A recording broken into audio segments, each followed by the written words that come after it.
So atomicity, the literal meaning of atomicity is either all or none, meaning whether we are doing one operation in a transaction, none of the operations in transaction, or we are doing everything in a particular transaction. So let's talk about a transaction, right? T1, and we have uh, different operations, right? Um, a is equal to a minus 5, sorry, a minus, let's say we have transaction T1. So what the transaction T1 says is from account A, transfer 5,000 from account A to account B, right? So, so this becomes a transaction if it completes, right? So first of all, we read that A and then we perform and then we write the A, right? After performing, where we write? We write into some temporary memory, cache memory or wherever.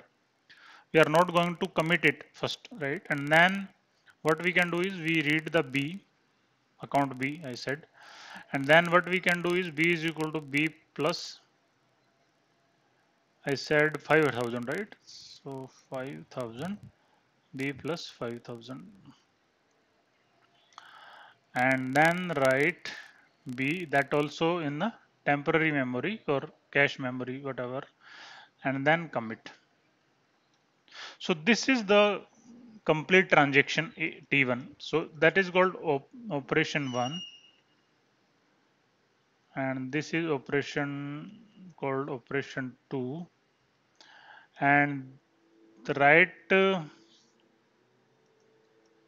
these are the operation 3. So operation 3, 4, 5, 6, 7. So these are the 7 different operations.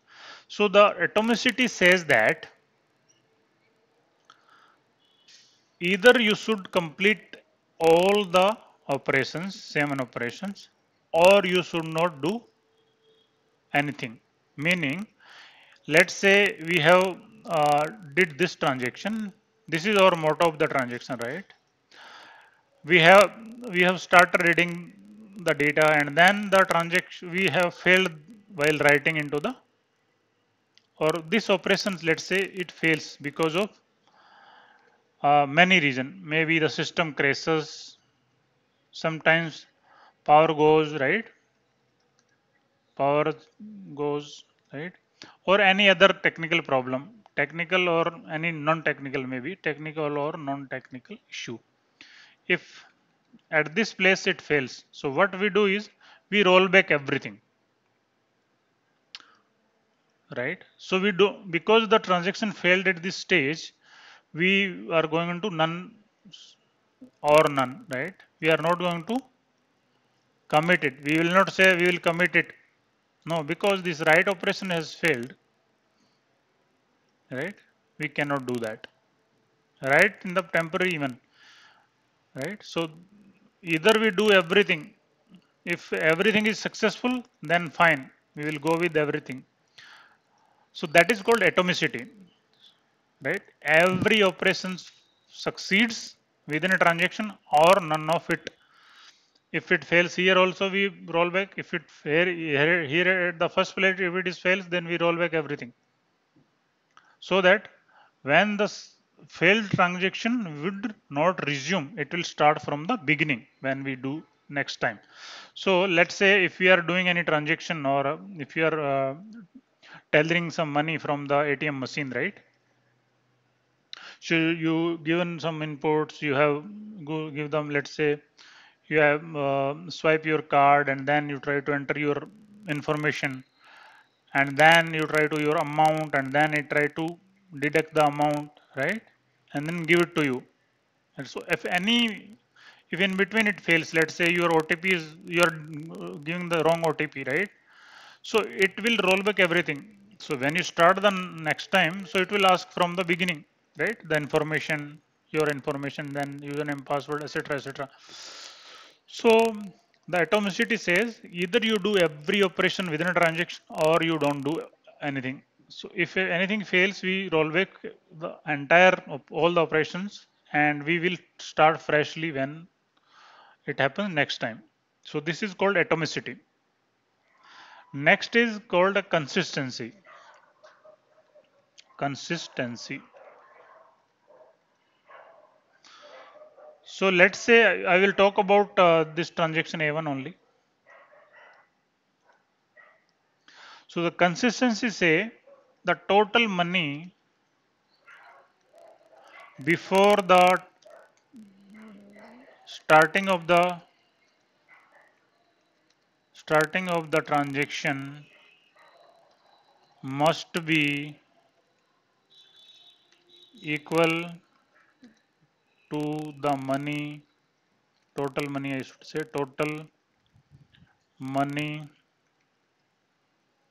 uh, after the transaction. After the transaction takes place, takes place successfully, right?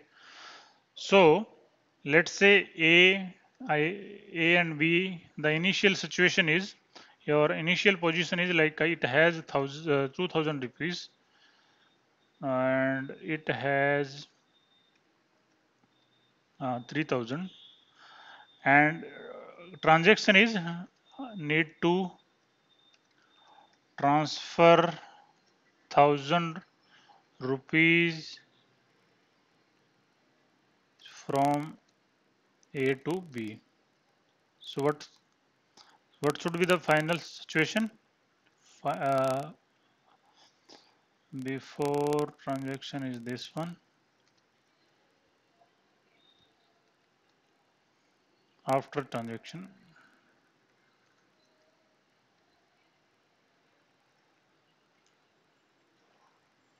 should be A should have 1000 rupees, B should have 4000 rupees, right? So this is called a consistency. So the stage is consistent before and after.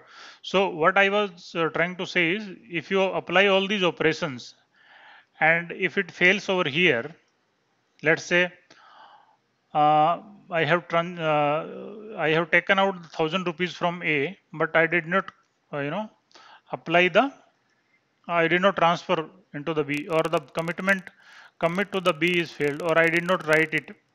So this is a inconsistent state. This is not a consistency. This is not a behavior of RDBMS basically. Okay, RDBMS has to ensure the consistency.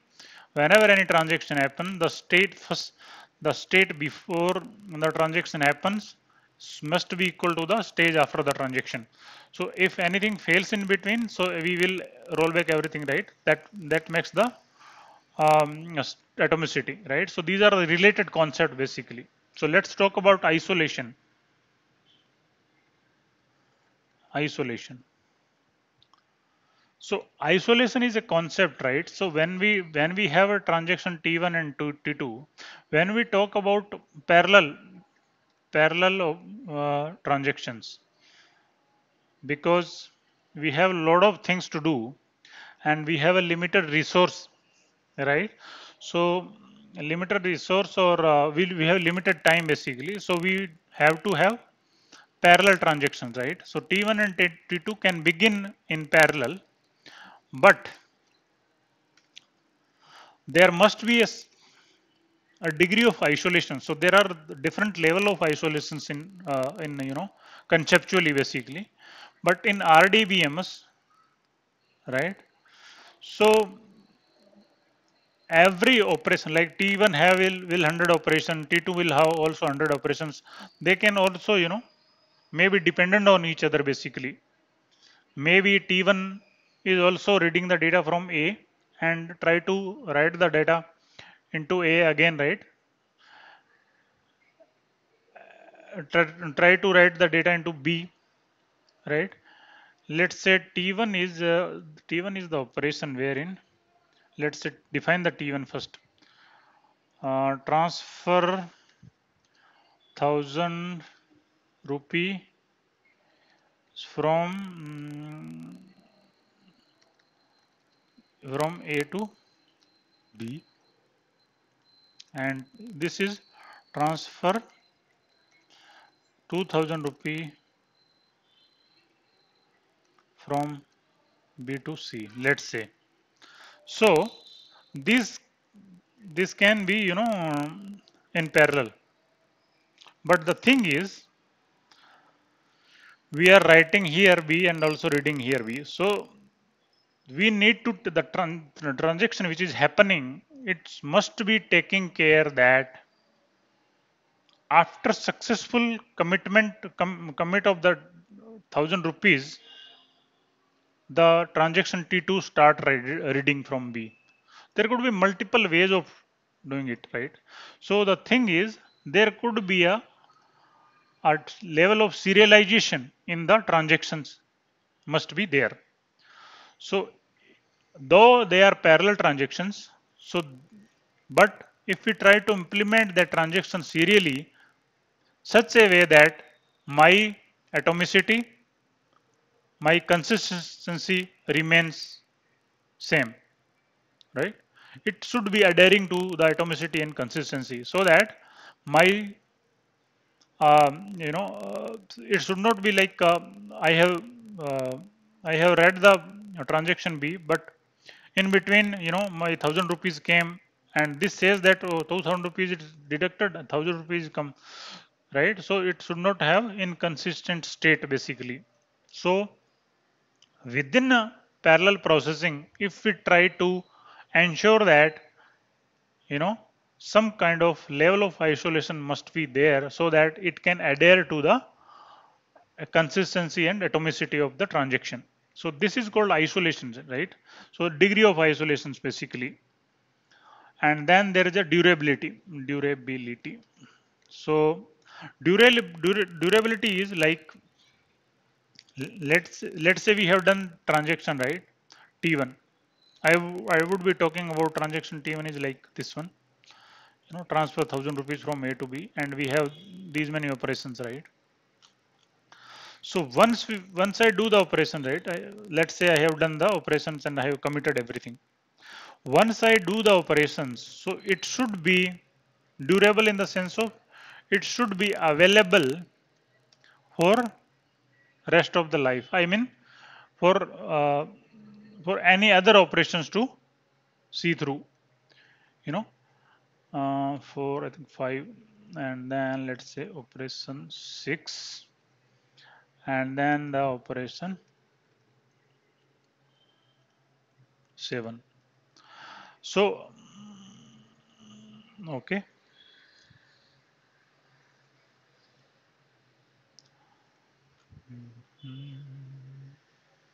let me write it like A. Okay, small a. ठीक है. Now let's talk about durability. So durability is the concept like after, so this should be a permanent actually. The change should be permanent. It's not like it is this change is for 2 hours or 3 hours, not like that. So if you deduct 1000 rupees from account A to and it transfer to B, the later stage would be A should have 1000 rupees and B should have 4000 rupees, right? So this should be available for everyone to see. So no other transaction or no anybody else should see like the previous state of account A, like 2000 rupees or 3000 rupees in B's account.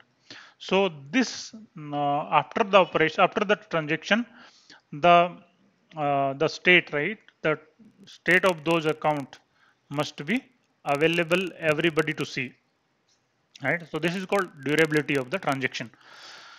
Or so these are the concept, so any RDBM should adhere to, so that it is called an acid property: atomicity, consistency, the transaction must be in isolation, right? And the durability should be maintained. So this is the acid property of the in RDBMs. Thank you so much. Please subscribe my channel.